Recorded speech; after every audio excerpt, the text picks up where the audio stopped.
Hi everybody, so nice to be back again to make this video about a topic that has really been on my heart for a while now. To vaccinate or not to vaccinate. This is not going to be a political discussion. It's not going to be about whether it's good or whether it's bad. It's going to be about my experience with whether I can allow for it or not. And I'm finding that people are so caught in this to do or not to do, whether it's good or isn't good, that we kind of forget, why don't we use what is and use it for us, use it for our advantage. Do you know, I was the biggest anti-vaxxer. I was the one that went and resisted every single thing that the government was doing. And God started pulling on my heartstrings and God started speaking truth into me regarding or waking me up to what really truth is. So he started reminding me of the greatness that I am, not in a way that is, I am great and I am this and I'm that. We are that, but much more in a loving and new, humble way. He started reminding me that the greatness that I am is as he is. So the question I kept asking myself, I stopped feeding information. I quietened my beingness and my awareness and just started focusing on who I am as spirit. As I always go back to what the scientists say, is that we are 99.999% energy, spirit, like God, and equal to him. So how much matter are you? Is actually in there is like 0.0001%. It's like nothing. So I was reminded to keep going back to that reality of my identity. So if anything is causing fear, what happens if things cause fear? It's not made perfect in love. I'm going to be under that power of fear. And your mind, we are made up in such a way that our thinking or our minds can only process things that work for us. It can only process information and turns it into a positive all the time. So what happens if we are lingering and listening to things that causes fear? So whatever you fear, you're actually saying to your subconscious mind. Your mind produces something like a vaccine. I'm just going to use this today as an example. A vaccine is going to cause problems in my body. So what your subconscious mind does, it actually confirms it. Yes, if you take the vaccine, it's going to cause problems in your body.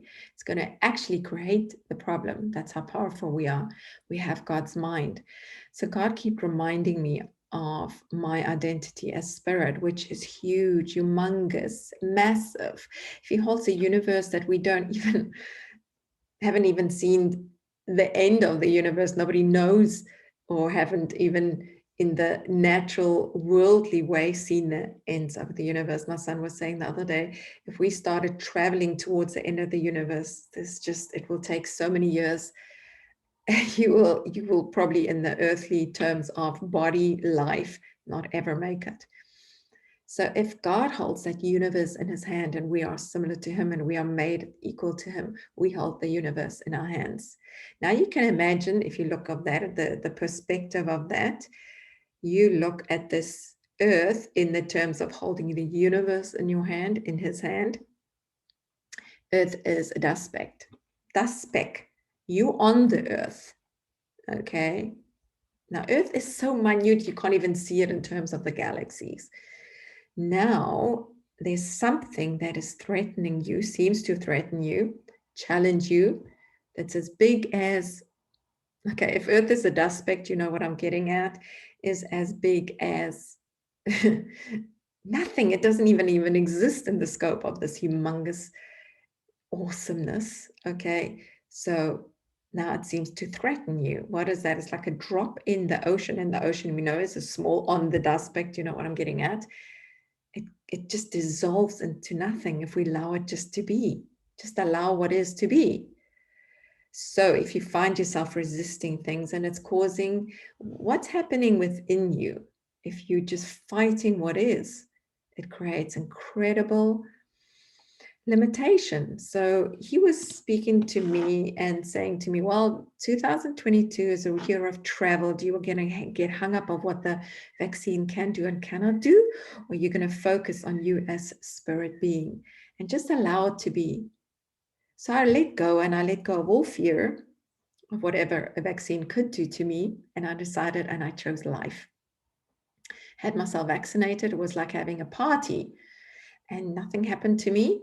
I'm not saying it doesn't mean there's something wrong with you if you say you don't want the vaccine. Just check where it is coming from. Where is your not wanting to do it? Where's it coming from? Is it coming from human information, or is it coming from something that you created in yourself by fearing something that shouldn't actually make a difference?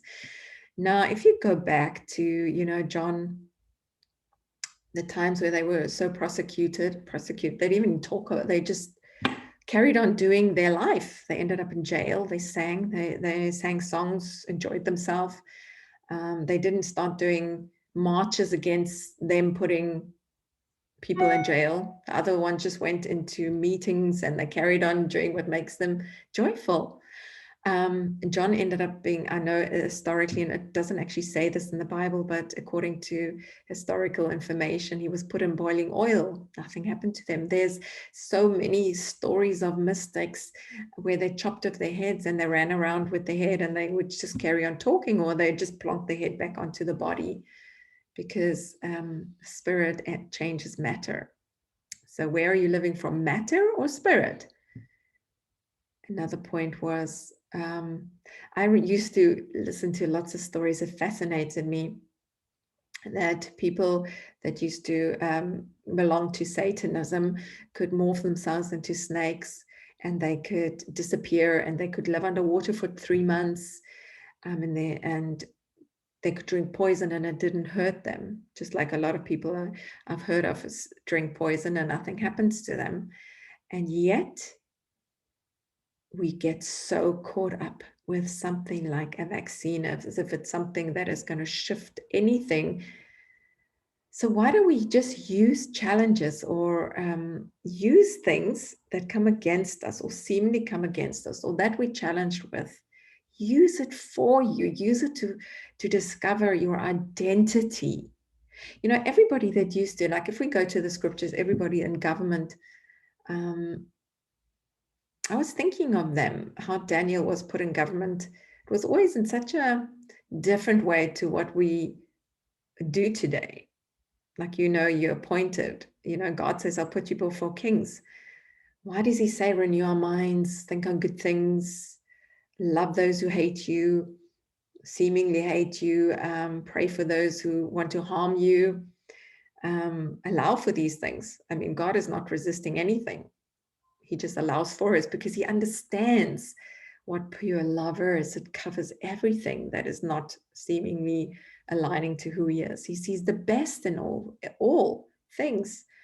So what if we shifted our perspective? Now, if you make your choices from peace and love, and you feel yourself as spirit, and this is where you're at the moment, then let it be. I'm not speaking for or against it. I'm just saying, where is your source of information? If we, a lot of people talk about revival or talk about awakening. Hello, this is used to awaken you to who you really are. Every single thing. Don't waste a challenge, as Graham Cook always spoke of. If things seem to come against you, don't waste a challenge. Use every storm to ascend to much higher thinking, understanding, and awakening to who you are. Who are you? So I just felt this is something, like I said, this is not a political conversation. This is not who's doing what, and whether somebody benefits from it or who doesn't. But use things that seem so wrong to work for you. It's an amazing thing to start living from a place of discovering that everything is actually working for you.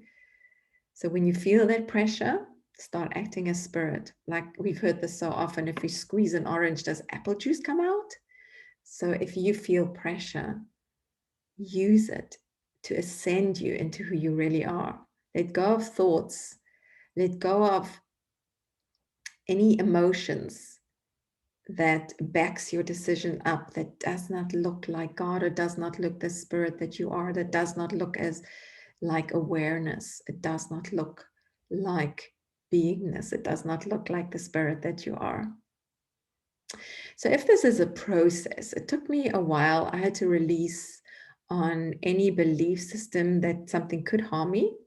First of all, let go of all fear regarding it, that it could even shift my DNA. I let go of, and I just allowed for what is to be. So, like I said, once again, it was a process. Until I could make that step, I felt like when I decided to do it, that I was getting a Christmas present. The day I went for my second injection was like, I could feel and sense the love and the presence. And I was in the now and allowing myself to believe it's actually good for me. Because what I believe it is. So I just want to leave you guys with that. I mean, contact us. We can chat about it gladly. It's like I said, it is not to have a political discussion. This was not, I'm not into politics. We can start by governing what we believe could harm us. If it if it can't harm God, it can't harm you. So come on, use things little steps at a time to benefit you in such a beautiful way. So I leave with that. I hope this inspires you to go and check once again what your belief system is about who you really are.